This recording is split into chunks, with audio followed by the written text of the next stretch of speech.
بسم اللہ الرحمن الرحیم۔ السلام علیکم۔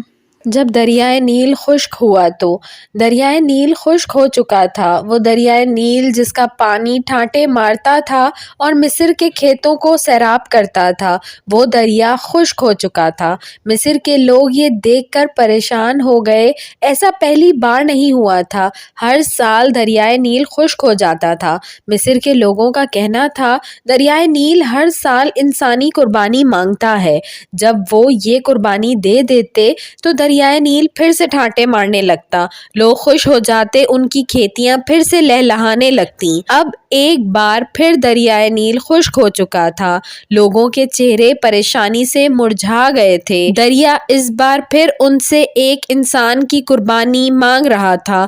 وہ سب مجبور تھے۔ یہ ان دنوں کی بات ہے جب حضرت عمرو بن العاص رضی اللہ تعالیٰ عنہ نے مصر فتح کیا تھا۔ مصر میں فوجیں موجود تھیں۔ امیر المومنین حضرت عمر فاروق رضی اللہ تعالیٰ عنہ نے مصر میں حضرت عمرو بن العاص رضی اللہ تعالیٰ عنہ کو گورنر مقرر کیا تھا اور اس کے چند دن بعد ہی دریائے نیل خشک ہو گیا تھا۔ لوگوں کی پریشانی دیکھنے کے قابل تھی۔ لوگ دریائے نیل میں انسانی قربانی کی تیاریاں کرنے لگے۔ اب لوگ خوش تھے کہ دریا انسان کی قربانی کے بعد پھر سے بہنا شروع کر دے گا اور خوشحالی ہی خوشحالی ہوگی۔ آخر وہ دن بھی آ گیا جس دن ایک انسان دریائے نیل کی بھیٹ چڑھ جانا تھا۔ لوگ صبح ہی صبح یوں تیار ہو کر باہر نکل آئے جیسے عید کا سماں ہو۔ ہر شخص کے چہرے سے خوشی جھلک رہی تھی۔ حضرت عمرو بن العاص رضی اللہ تعالیٰ عنہ دریائے نیل کے خشک ہونے کی وجہ سے سخت پریشان تھے۔ جب انہوں نے یہ سنا کہ لوگ دریائے نیل کی بھیٹ چڑھ جانے کے لیے ایک انسان کو قربان کرنے لگے ہیں تو وہ تڑپ اٹھے کہ یہ تو سراسر ظلم ہے۔ دریا کے لیے ایک انسان کو قتل کر دینا کہاں کی عقل مندی ہے۔ حضرت عمرو بن العاص رضی اللہ تعالیٰ عنہ اپنے چند آدمیوں کے ساتھ دریائے نیل کی طرف چل پڑے۔ وہ اس قربانی کو ہر حال میں رکوانا چاہتے تھے۔ جب وہ دریائے نیل کے پاس پہنچے تو انہوں نے وہاں عجیب سماں دیکھا۔ لوگ زرق برق کپڑے پہنے وہاں موجود تھے۔ ہر شخص کے چہرے پر خوشی تھی۔ جب ان لوگوں نے گورنر کو دیکھا تو حیران رہ گئے اور سوچنے لگے کہ شاید گورنر بھی اس قربانی کو دیکھنے کے لیے آئے ہیں۔ حضرت عمرو بن العاص رضی اللہ تعالیٰ عنہ نے دیکھا کہ لوگ ایک 15 سالہ لڑکی کو لے کر وہاں آئے ہیں۔ اس لڑکی نے زرق برق لباس پہنا ہوا تھا۔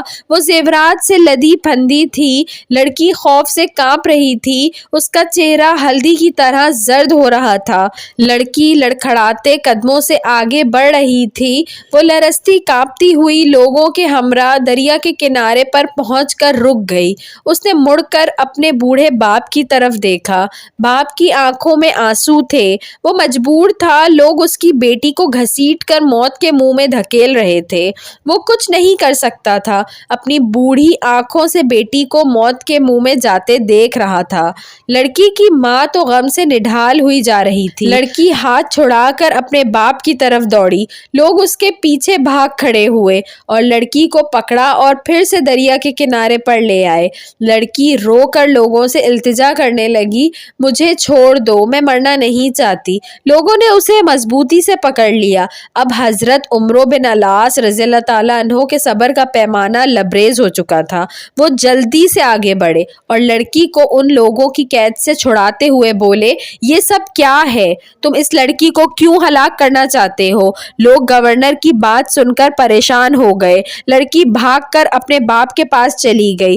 لڑکی کی ماں نے آگے بڑھ کر اسے اپنے ساتھ لپٹا لیا۔ لڑکی سسکیاں لے لے کر رو رہی تھی اور ماں اسے چپ کرانے کی کوشش کرتے ہوئے خود بھی رو رہی تھی۔ لوگوں نے کہا، اے امیر، دریائے نیل خشک ہو چکا ہے۔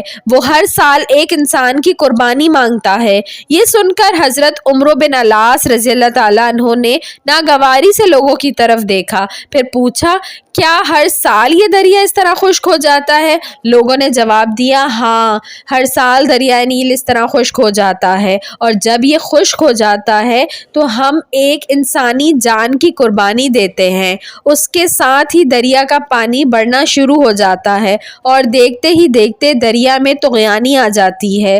حضرت عمرو بن العاص رضی اللہ تعالیٰ عنہ نے کہا کہ یہ تو ظلم ہے۔ لوگوں نے کہا اے امیر، ہم ہر سال چاند کی 11 تاریخ کو ایک نوجوان لڑکی کا انتخاب کر کے اس کے والدین کو رضامندی سے اس لڑکی کو زیورات اور خوبصورت لباس پہنا کر دریائے نیل کی بھیٹ چڑھا دیتے ہیں، پھر دریا کا پانی بڑھنے لگتا ہے۔ یہ سن کر حضرت عمرو بن العاص رضی اللہ تعالیٰ عنہ نے کہا اسلام ان باتوں کو پسند نہیں کرتا۔ تم ہر سال ایک انسان کو قتل کر کے دریا کی بھیٹ چڑھا دیتے ہو، یہ تو سراسر ظلم ہے۔ اسلام ان فضول باتوں کو مٹانے کے لیے آیا ہے، آئندہ تم ایسا نہیں کرو گے۔ یہ سن کر لوگ بولے پھر تو دریا خشک رہے گا، ہماری کھیتیاں برباد ہو جائیں گی، ہم بھوک سے مر جائیں گے، ہمارے جانور ہلاک ہو جائیں گے۔ حضرت عمر بن العاص رضی اللہ تعالیٰ عنہ نے کہا کہ تم پریشان نہ ہو، ایسا کچھ نہیں ہوگا۔ حضرت عمر بن العاص رضی اللہ تعالیٰ عنہ نے انہیں یہ رسم ادا کرنے کی اجازت نہ دی۔ اب لوگ بڑے پریشان ہوئے کہ اگر ایسا نہ کیا تو ہر طرف خشک سالی ہو جائے گی اور ہم سب بھوک سے مر جائیں گے۔ ان کی سمجھ میں نہیں آ رہا تھا کہ وہ کیا کریں۔ ان میں اتنی جرت نہ تھی کہ وہ گورنر کے حکم کی عدولی کر سکیں۔ وہ سب خاموشی سے سر جھکائے کھڑے رہے۔ حضرت عمر بن العاص رضی اللہ تعالیٰ عنہ نے لڑکی کو اس کی ماں باپ کے ساتھ گھر بھجوایا اور لوگ بھی آہستہ آہستہ وہاں سے جانے لگے۔